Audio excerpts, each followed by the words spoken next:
Olá, boa noite a todos. São 18 horas e 40 minutos e estamos ao vivo, aqui na sede da FUNCEF em Brasília, para a divulgação dos resultados do primeiro trimestre de 2019. Desde 2017, a Fundação vem realizando esse modelo de apresentação, sempre com a possibilidade de você, nosso participante, tirar suas dúvidas ao vivo, diretamente com os diretores e gestores. Além da possibilidade de interagir ao vivo, os nossos participantes também podem acompanhar o balanço depois da sua apresentação, já que o vídeo é disponibilizado em nossa página no YouTube. Nas últimas apresentações, em média, 2.000 participantes assistiram ao balanço posteriormente. É o nosso compromisso de transparência. Então, sem nos alongar mais, vamos à divulgação dos resultados. Mas antes, prepare a sua pergunta, escreva a sua dúvida e envie para nós, aqui mesmo, pelos comentários do Facebook, colocando seu nome, a sua cidade e estado. Lembre-se, os nossos diretores e gestores irão responder apenas as questões relacionadas ao balanço. Estamos com algumas perguntas aqui, já que estamos recebendo as questões desde a semana passada pelo nosso Facebook. Mas ainda dá tempo, participe! Ao final da apresentação, será o momento de os diretores responderem essas perguntas. Estão aqui conosco o diretor-presidente da FUNCEF, Renato Vilela, a diretora de Participações Societárias e Imobiliárias, Andréa Morata Videira, o diretor de Administração, Augusto Miranda, o diretor de Benefícios, Délvio de Brito, e representando a Diretoria de Investimentos, o gerente Rodrigo Carvalho, e também representando a Diretoria de Planejamento e Controladoria, o gerente João Maceno. De imediato, passamos para o presidente Renato Vilela. Boa noite, presidente. Boa noite, Patrícia. Boa noite a todos, nossos participantes que estão nos assistindo. Continuamos com a nossa preocupação e nosso esforço em garantir a maior transparência possível para os participantes e para todos aqueles que nos honram com a audiência. Vamos, sem mais delongas, partir para aquilo que interessa, que é o nosso chefe da nossa contadoria, Rodrigo Andreto, que vai apresentar as informações que vocês vão ver na própria tela em que vocês estão acompanhando essa apresentação, e depois nós aqui estaremos abertos para responder as perguntas que vêm pelo Facebook ou que já vieram por e-mail. Andreto. Ok, boa noite a todos os que nos assistem aí pela internet. Nós vamos apresentar aqui uns grandes números desse primeiro trimestre. É um trimestre que apresenta um número deficitário, aí, como a gente pode ver nessa primeira tela, de 1,4 bilhão. É um impacto aí decorrente principalmente de uma valorização negativa e uma desvalorização aí do Carteira Ativa 2, que é a nossa participação indireta na Vale, aí representado aí nesse primeiro slide aí por uma queda de 881 milhões. Essa queda já foi colocada lá no balanço como um evento subsequente por conta da questão de Brumadinho e das outras barragens que também estão sob risco. Essa variação negativa até o mês de março de 881 milhões representa aí uma queda de 12% no investimento, e até o mês de maio ela tem um certo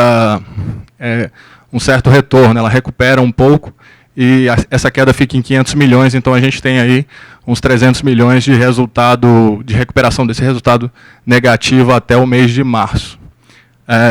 A rentabilidade consolidada, 1,41, impactada aí, como já disse antes, aí, por essa questão de Vale, e o resultado de investimentos nós tivemos aí 929 milhões, que seria aí quase 1 bilhão e 800 se não houvesse a desvalorização de Vale, ou se ela fosse reavaliada no final do ano, como no exercício anterior. As cotas dos planos REB e Novo Plano, uma variação bastante positiva aí de 3,20 no REB e 3,6 no Novo Plano. E um outro destaque desse período é que no relatório da Previ, que é um relatório de acompanhamento de despesas e acompanhamento das entidades de previdência complementar, a FUNCEF aparece ali entre as entidades com patrimônio acima de 15 bilhões, com menor custo por participante. Então, é uma notícia boa nesse contexto aí de deficitário. Aqui apresentamos a rentabilidade das diferentes carteiras. A gente tem uma alocação de 60%, quase 60% aí em renda fixa, no qual a gente teve um rendimento aí de 2,57%, contra uma meta de 2,8%.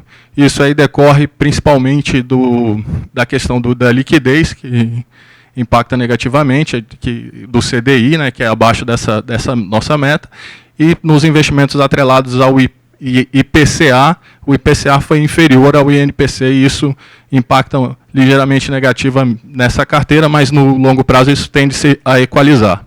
Renda variável, a nossa renda variável a mercado teve um comportamento bastante próximo do Ibovespa, com uma rentabilidade positiva de 8%. Entretanto, a Vale, que representa uma alocação bastante relevante, consolidou essa carteira aí num total negativo de 1,84% nesse primeiro trimestre. Investimentos estruturados, rentabilidade positiva de 1,81%. E investimentos imobiliários, também uma rentabilidade de 1,87%.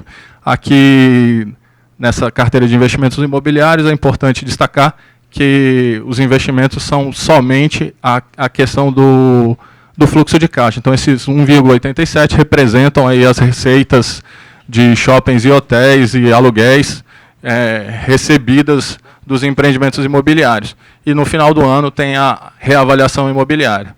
Empréstimos, uma rentabilidade de 2,56 e outros investimentos aí representado pelo valor a receber do acordo de leniência, que representa aí um valor já de recuperação de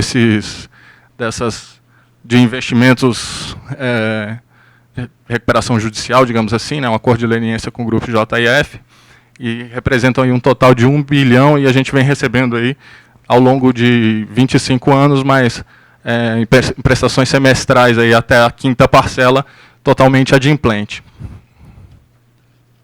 Nessa tela aqui, um pouco mais detalhada, essa rentabilidade entre os planos, ali só destacar os indicadores e a diferença entre o exercício de 2018. Aqui, o exercício de 2018 também, de acordo com a 4661, né, que é a nova regulamentação que estabelece os critérios e as segregações dos investimentos em categorias, né, segmentos, e houve uma reclassificação de investimentos estruturados para investimentos imobiliários, e os fundos imobiliários principalmente. Então, a 2018 está adequado para que seja comparável.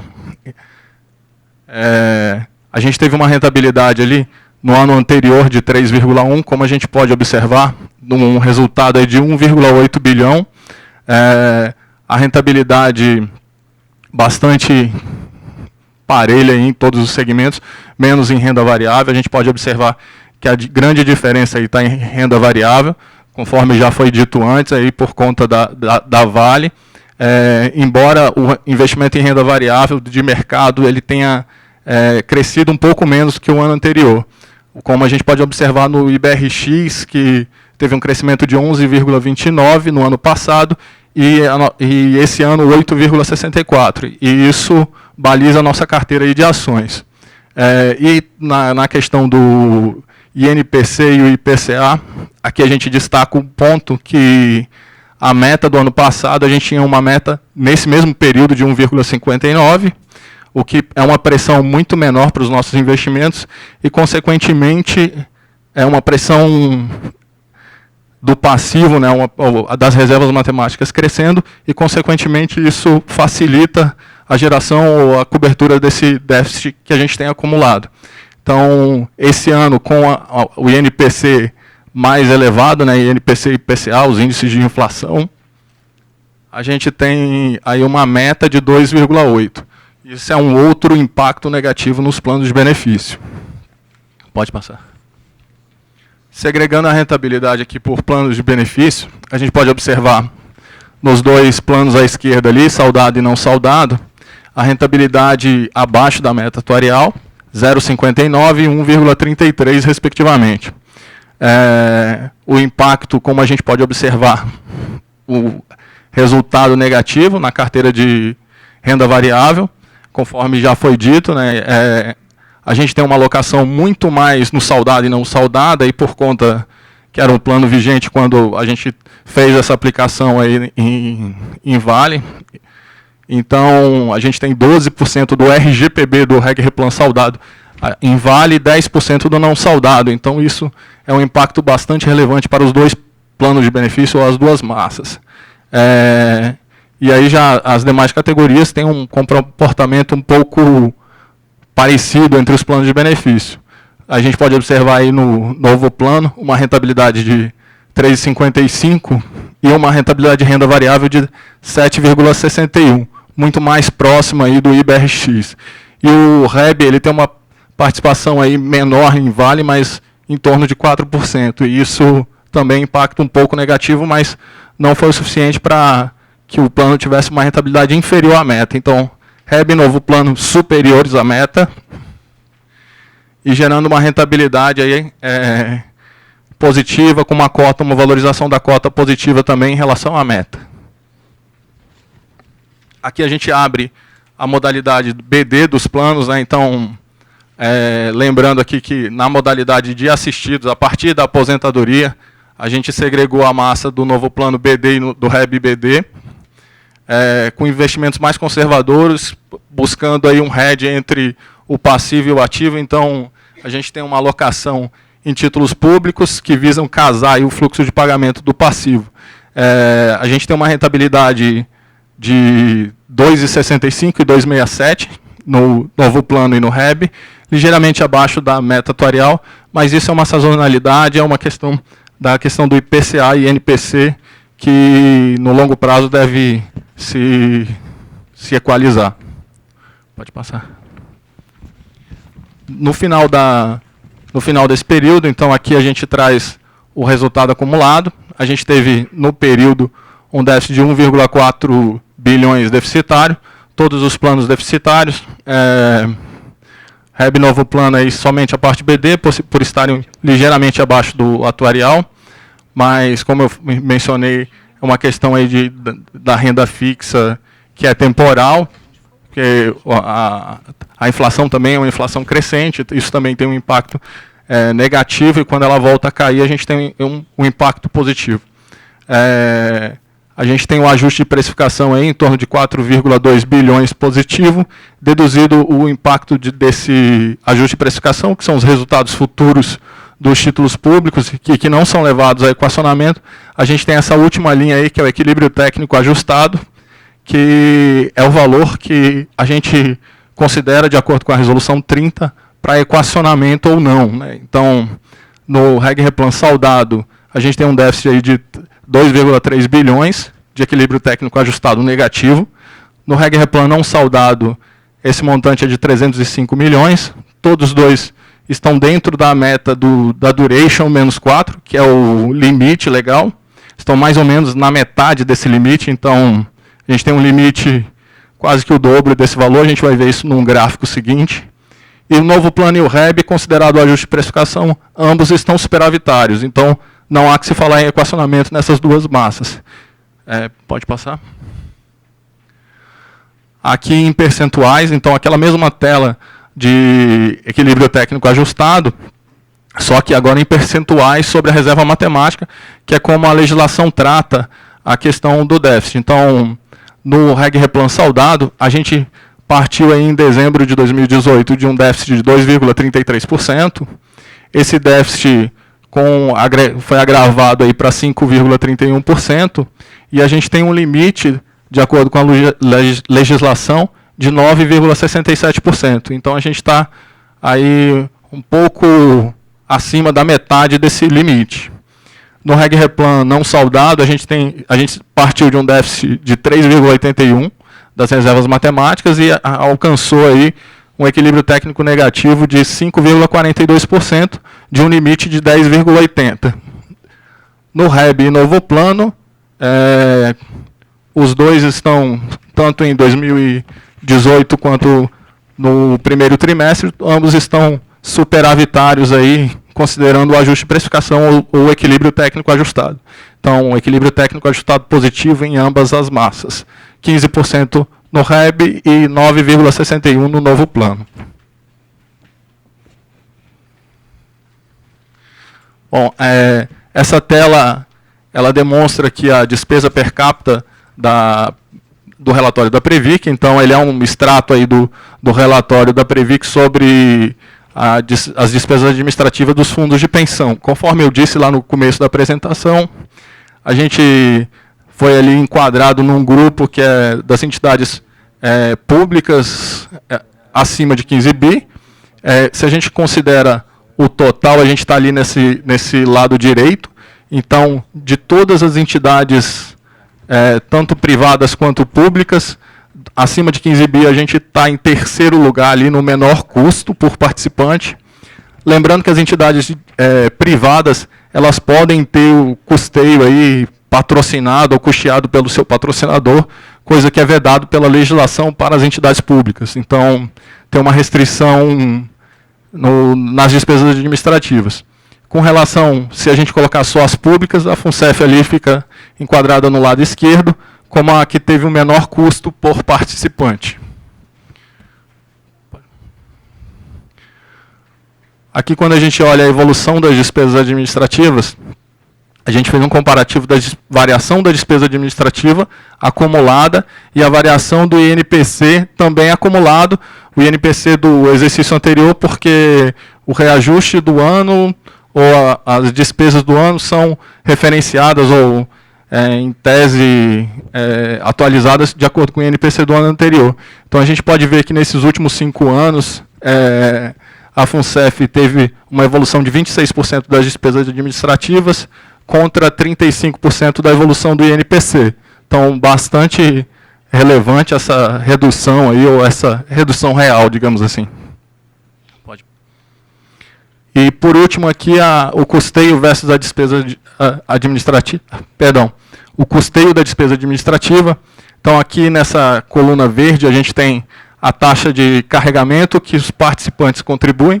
Então, a gente saiu em 2014 de 4,75 e até 2019 a gente está numa taxa de 3,25. Então, são reduções anuais das taxas de carregamento e também, na coluna menor ali, a taxa que incide sobre os benefícios dos assistidos. Saiu de 1% para 0,67%. No decorrer desses anos, e aí é a economia da despesa administrativa representando também uma redução da taxa que incide sobre as contribuições e benefícios. Pode. Bom, agora eu vou passar a palavra. Obrigada, Rodrigo. Nós vamos passar agora a parte das perguntas. A primeira pergunta nós recebemos do participante José Vasconcelos Júnior. Ele é do Rio de Janeiro.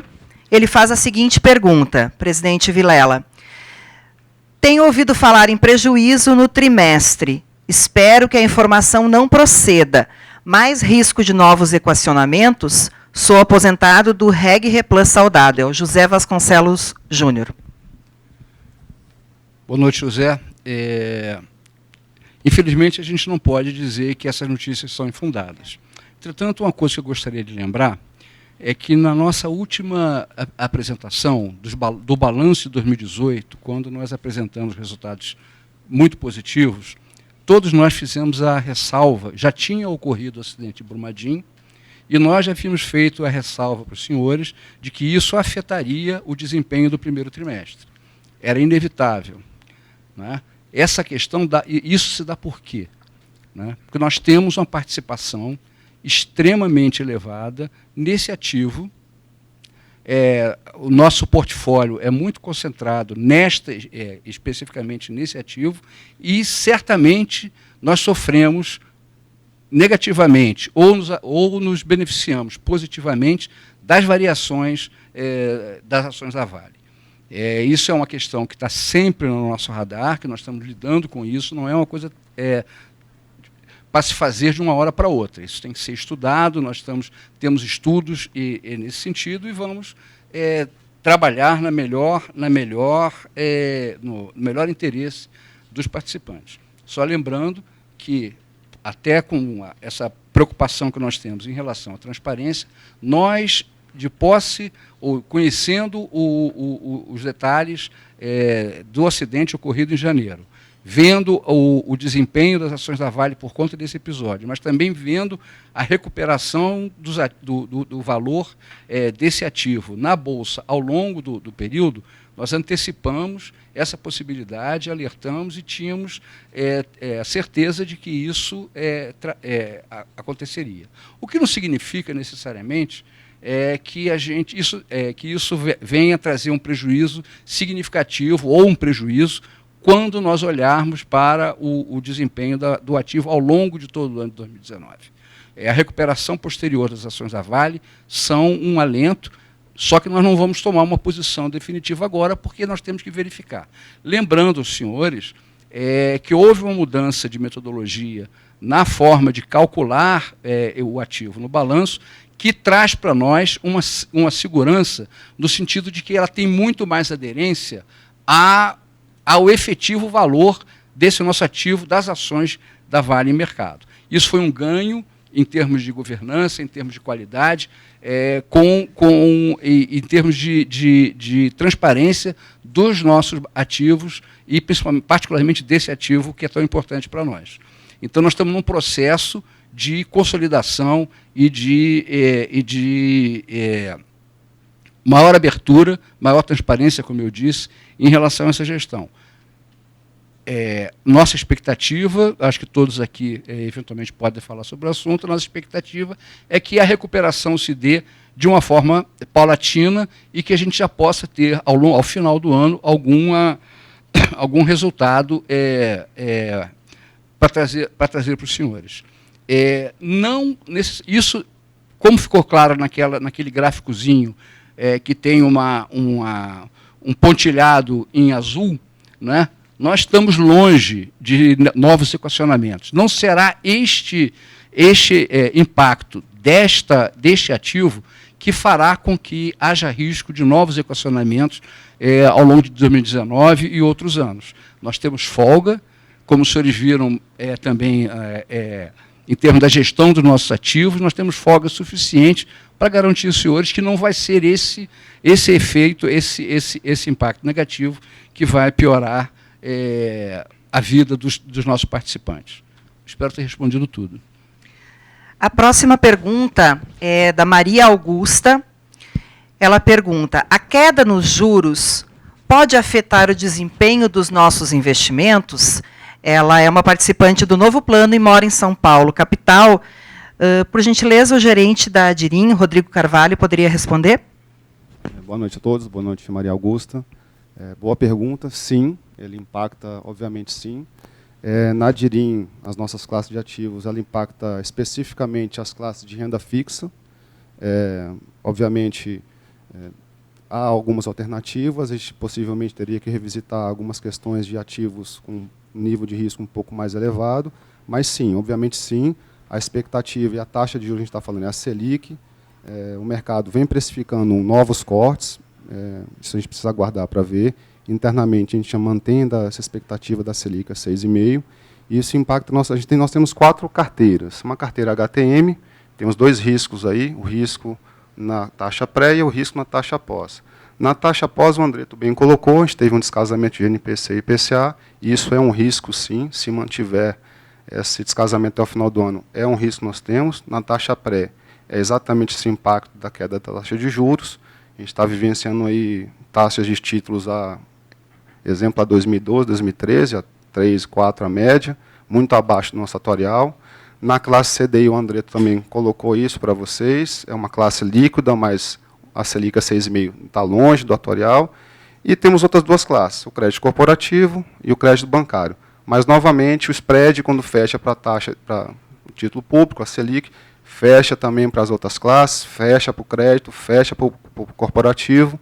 Além disso, a gente tem outras particularidades, título bancário, os bancos estão em situação extremamente líquida, não estão ofertando crédito. Além disso, se ofertarem, as taxas não estão atrativas no momento. O crédito corporativo, a mesma coisa. Nós temos outras particularidades, como limites legais, limites internos. Então, a gente está realmente com um cenário bastante desafiador. Possivelmente, classes como a renda variável seriam alternativas, mas precisamos revisitar a política de investimento. Ela é feita com várias classes, precisa fazer uma adequação por plano. Cada plano tem sua particularidade, tem seu nível de necessidade de liquidez, seu nível de maturidade. Então, isso tudo tem que ser revisto. Mas, objetivamente, a sua pergunta, Maria Augusta, sim, tem impacto. E, se continuar nessa linha e com expectativa de revisão de Selic para baixo, os impactos seriam um pouco mais desafiadores para nós aqui na gestão dos ativos. Maria Augusta, só uma explicação aqui que o Rodrigo pulou. HTM quer dizer que são títulos que a gente leva até o vencimento. Tá? Não é nada de esotérico, não é nada, é simplesmente aqueles títulos públicos que a gente compra e a gente leva ele até o vencimento de forma que a gente tem o rendimento real integral do título. Então, deixa eu até, me permita até complementar. Obrigado pela parte.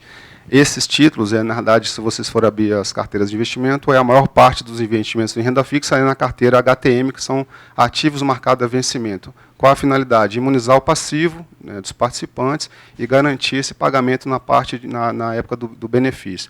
Então, o impacto nessa carteira realmente é o que eu comentei, os dois riscos, no pré e no pós, e é exatamente a sua pergunta.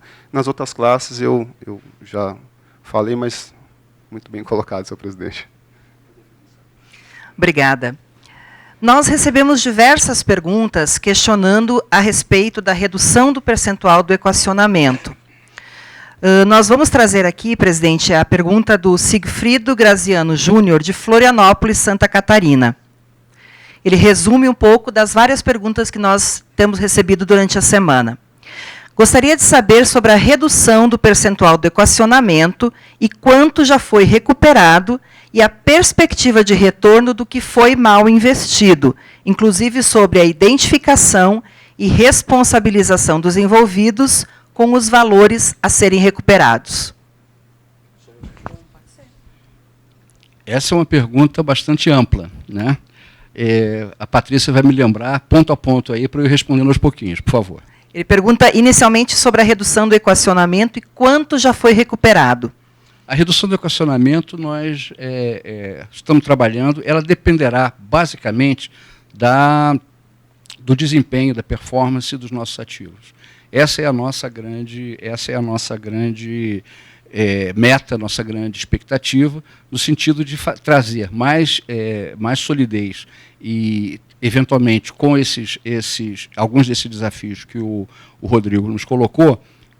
Muito provavelmente, isso inclusive hoje é capa da revista Investidor Institucional, a necessidade de você tentar partir para ativos com maior rentabilidade, com um pouco mais de risco, e isso é o caminho que nós entendemos que há que ser seguido para a redução de futuros equacionamentos.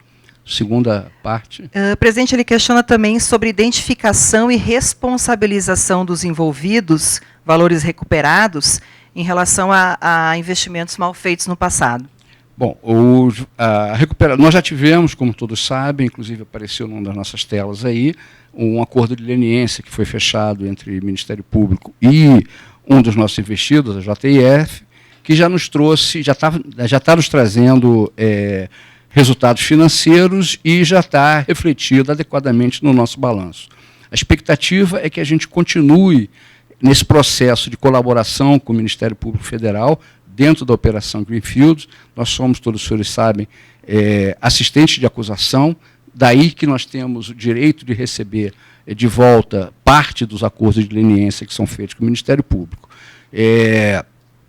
Nós estamos fazendo a nossa parte. Nós temos várias comissões técnicas de apuração, verificando o passado, verificando e tentando trazer elementos sólidos, elementos que o Ministério Público possa utilizar em nosso favor, de forma tecnicamente irrepreensível, relatórios que trazem com clareza o passado e servem de elemento para que o Ministério Público, nosso parceiro, né, nessa jornada, vamos dizer assim, passa tocando esse retorno, vamos dizer assim, daquilo que nos foi tirado. Existem duas formas, basicamente. Ou se faz um acordo de leniência logo no início, como já aconteceu, ou então tem-se que se esperar todo o processo jurídico em relação àqueles que nos causaram prejuízo, para que depois, no final, seja apurado um valor a ser devolvido. Nós estamos com vários desses em andamento, não vou aqui abrir, porque em alguns deles estão em segredo de justiça, mas é que nós estamos trabalhando, o fato é que nós estamos trabalhando significativamente com grupos dedicados para a recuperação desses recursos, e nós contamos e temos certeza que a justiça brasileira nos ajudará a recuperar, se não tudo, pelo menos uma boa parte desses recursos que foram subtraídos dos nossos participantes. Obrigada, presidente. A próxima pergunta vem de Nova Friburgo, no Rio de Janeiro, diretor Delvio de Brito, da Diretoria de Benefícios. O Juarez Martins Bezerra pergunta: quando sai o alongamento do prazo do equacionamento? Boa noite a todos, boa noite, Juarez. Obrigado pela pergunta. Eu acho que essa é uma questão que está afligindo a todos, né, pelo Brasil afora.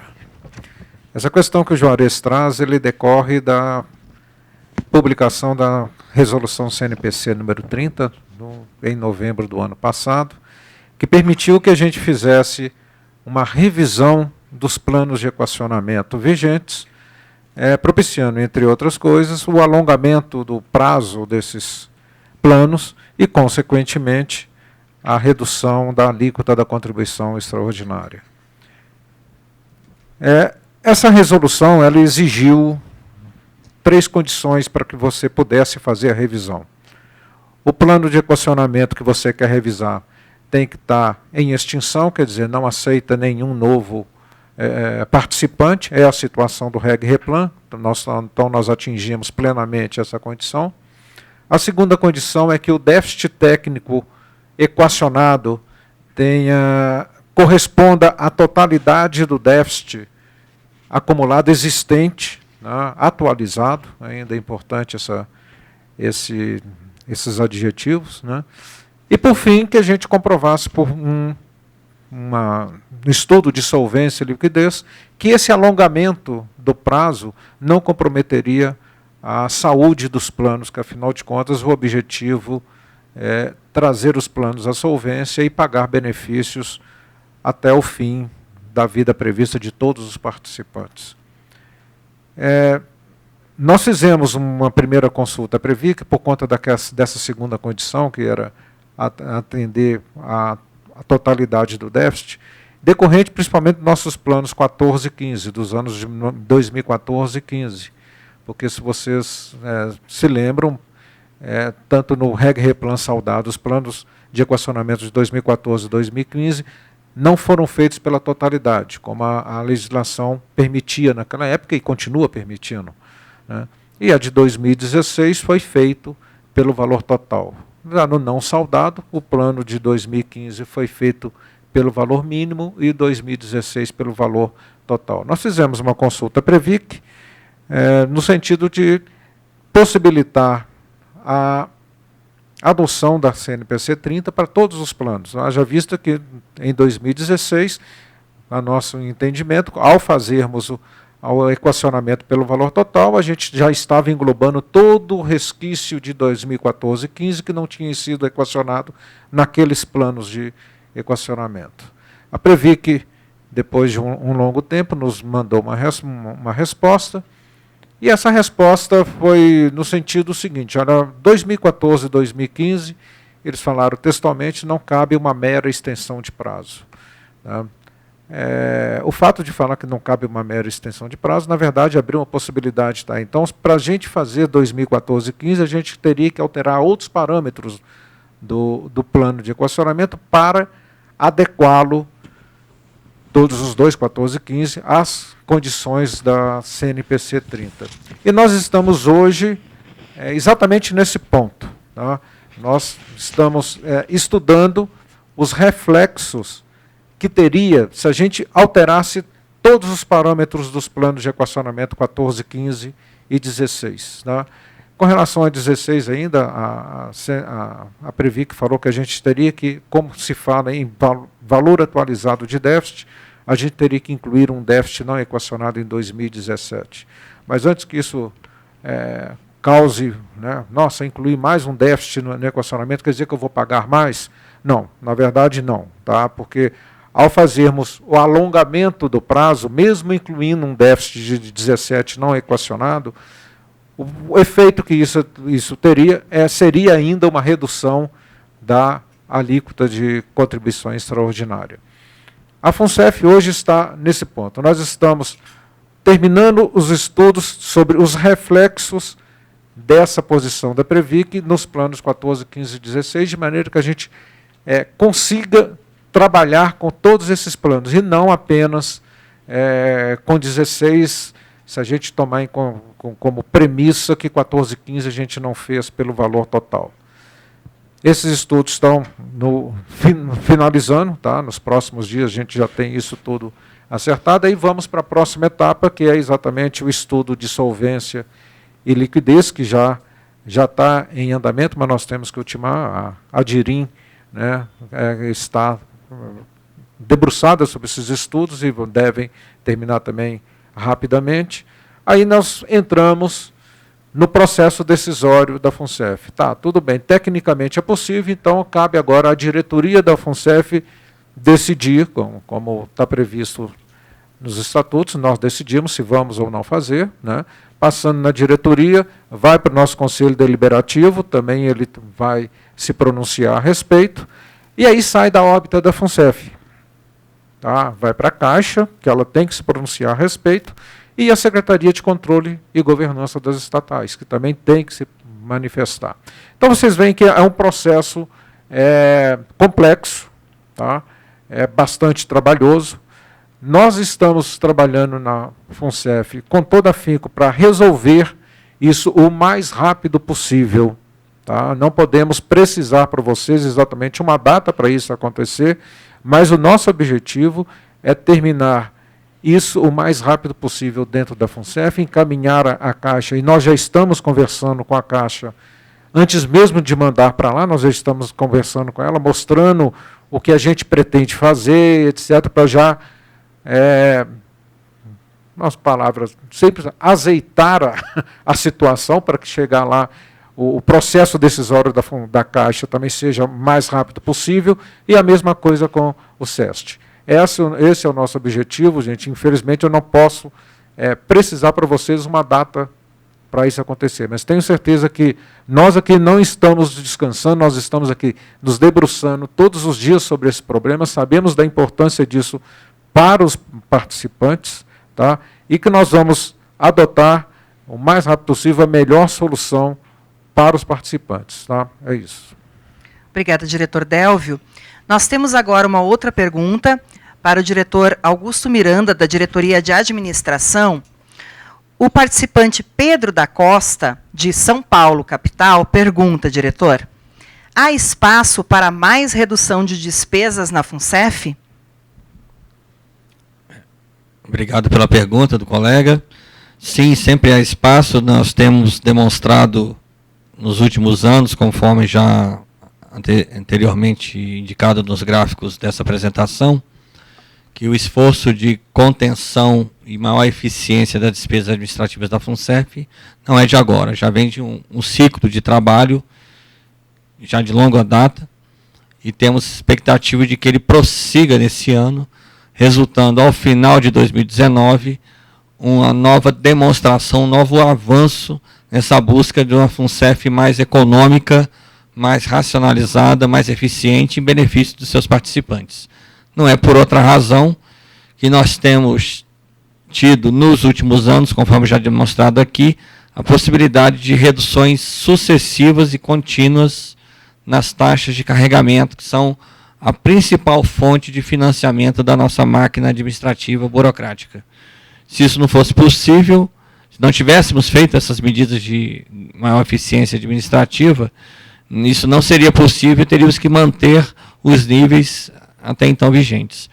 E conforme já demonstrado no estudo comparativo promovido pela própria Previc, a FUNCEF está entre os melhores dentre seus pares no tocante ao custo por participante, que é um indicador bastante importante, inclusive fazendo parte da premissa de economicidade estabelecida pela resolução CGPAR 25, que tem sido tão discutida no meio dos fundos de pensão, quanto a eventual aplicação à situação de cada fundo de pensão, especialmente a FUNCEF, porque ela pavimentaria algum caminho de eventual discussão de troca de gestão, de transferência de gestão de plano de benefício entre entidades. Então, nesse aspecto, a FUNCEF fez seu dever de casa e tem resultados a mostrar comparativamente para os seus participantes, que a posicionam de uma forma bastante segura e confortável, naturalmente, sempre perseguindo uma melhor eficiência.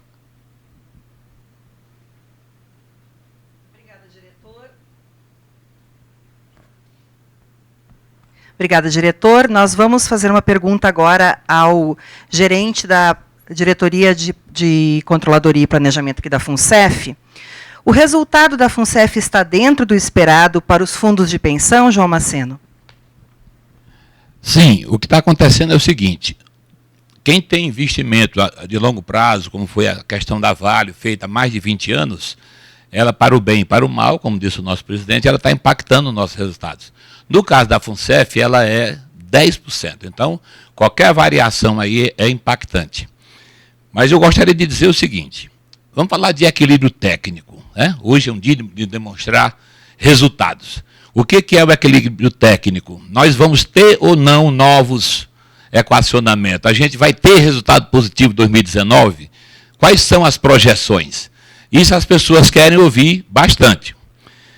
É importante notar que hoje o déficit total é de 6,7 bilhões. Mas nós temos ainda, já como disse o Rodrigo, títulos marcados na curva, ou marcados até o vencimento, que nos darão a preço de hoje 4 bilhões 255. Portanto, o déficit total é 2,455. Sendo que só haveria novo equacionamento se esse déficit fosse equivalente a 4,8 bilhões. Então, nós estamos quase a metade desse valor. Mesmo assim, ainda é déficit. Mas como a Vale, o investimento na Vale, foi quem deu o maior prejuízo para a gente agora no primeiro trimestre, de 880 milhões de reais, é importante notar como foi que se chegou a esses 880, comparando com a posição de dezembro do ano passado.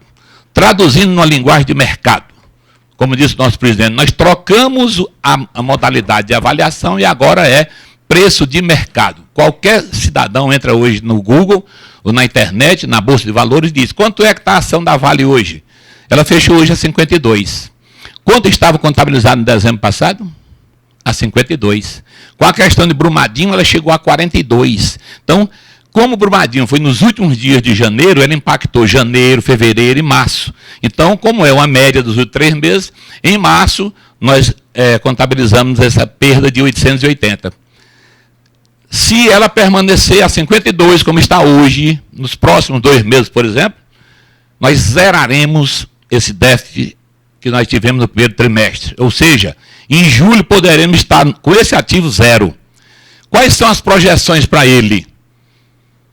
Está previsto algo em torno próximo dos R$60. Se for R$60, nós teremos um superávit neste ativo, em torno de 900 bilhões de reais. Em outras palavras, a gente, além de zerar o que nós já tínhamos, nós vamos ter mais 900 positivo. No conjunto dos investimentos, e nós temos outro ativo bastante significativo e importante, que é, por exemplo, a Belo Monte, a Norte Energia, a usina, que no conjunto as nossas projeções apontam que no ano de 2019 nós teremos um superávit superior a 1 bilhão de reais. É óbvio que isso é projeção, meu povo. Nós estamos colocando cálculos feitos, projeções, tudo. Apesar da taxa Selic estar em queda, isso vai prejudicar o nosso conjunto de investimento, especialmente o caixa, que é o chamado marcado a mercado, que é o dia a dia de pagar benefício. Esse aí nós deveremos ter dificuldades ainda. Portanto, se era para cima a 1,5 bilhão, se tiver um superávit de 1 bilhão, em relação aos 2.500, 2.400 que nós temos hoje, nós ficaremos com um déficit em torno de 1 bilhão. Ainda é déficit. Portanto, não há que se falar em redução de equacionamento. Se houver alongamento de prazo, como eu vou, estou em 20, se eu for para 40, naturalmente eu terei redução de percentual de equacionamento. Não em virtude de resultado. Só impactará no equacionamento quando esse resultado ultrapassar esses 2.500 que está hoje, ou como nós projetamos para o final do ano, que ele vai ficar em torno de 1,5 bilhão. Então, teremos que ter nos anos seguintes, 20 e 21, pelo menos 1,5 bilhão de resultado positivo para zerarmos isso aqui. A partir daí, os resultados impactarão na redução de equacionamento. Está claro para vocês como é que se faz uma leitura de balanço? Eu pego um balanço que está negativo no primeiro trimestre, mas como foi dito pela primeira pergunta, logo agora, nos próximos 3 meses, até julho, nós deveremos zerar esse déficit. E tudo que for produzido positivo de julho até dezembro, irá reduzir esse déficit e irá nos aproximar do zeramento dele. A partir do zeramento, haverá redução do equacionamento. Se juntarmos um com o outro, que é o alongamento de prazo, a gente poderá ter percentuais significativos de redução de equacionamento. Isso é que é o grande diferencial. Temos que deixar claro. Projeção é projeção. Que Deus nos defenda de acontecer outro Brumadinho, né? Então, cai de vez em quando o ministro. Então, tudo isso impacta em resultado? Impacta, meu povo. Então, a gente fala projeção nas CNTPs, nas condições normais, temperatura e pressão. Ou seja, a preço de hoje, a gente teria superávit, ou terá superávit.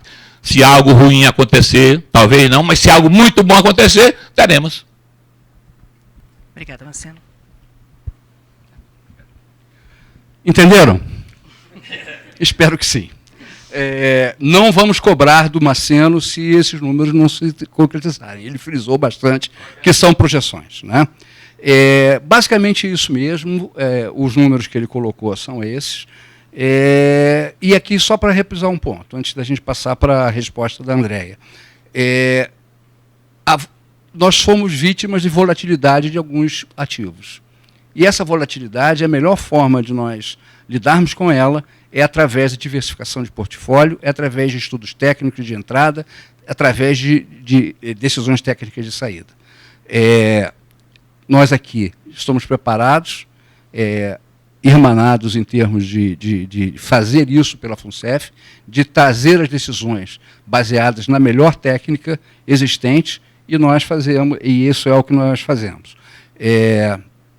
Então, fiquem tranquilos, eu digo, em relação à atuação, ao esforço que nós estamos fazendo nesse sentido. E as projeções e as expectativas, à medida que nós formos trazendo, o doutor Maceno nos honrará, nos brindará com essa explicação técnica.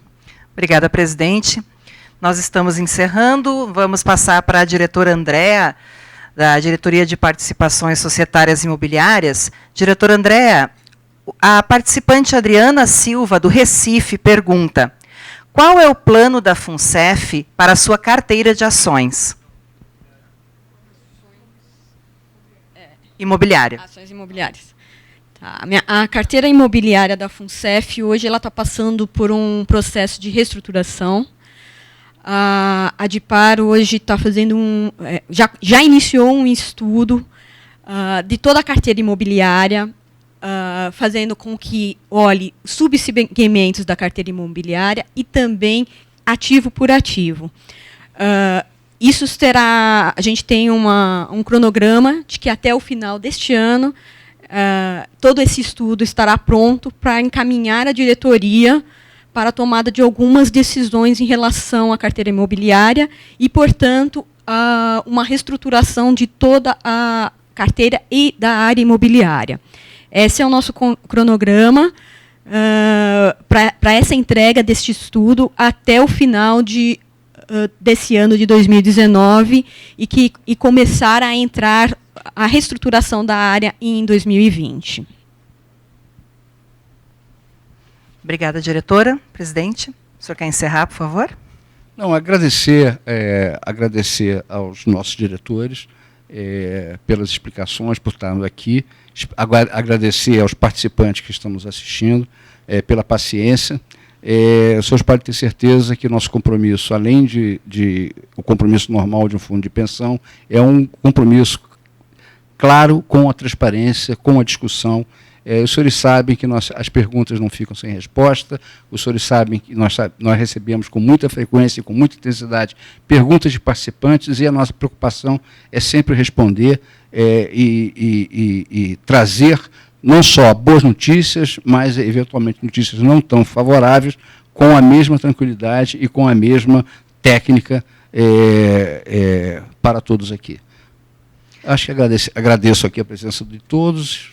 Eu me despeço. Obrigada, presidente. Estamos encerrando, então, mais uma divulgação de resultados da FUNCEF. Agradecemos a você que participou conosco. E não se preocupe, se você não conseguiu acompanhar desde o início, hoje, ainda a partir das 22 horas, o vídeo já estará disponível em nosso canal no YouTube, que aparece aqui na tela, e ficará disponível também aqui no Facebook. Obrigada pela sua participação. E até a próxima. Tchau, boa noite.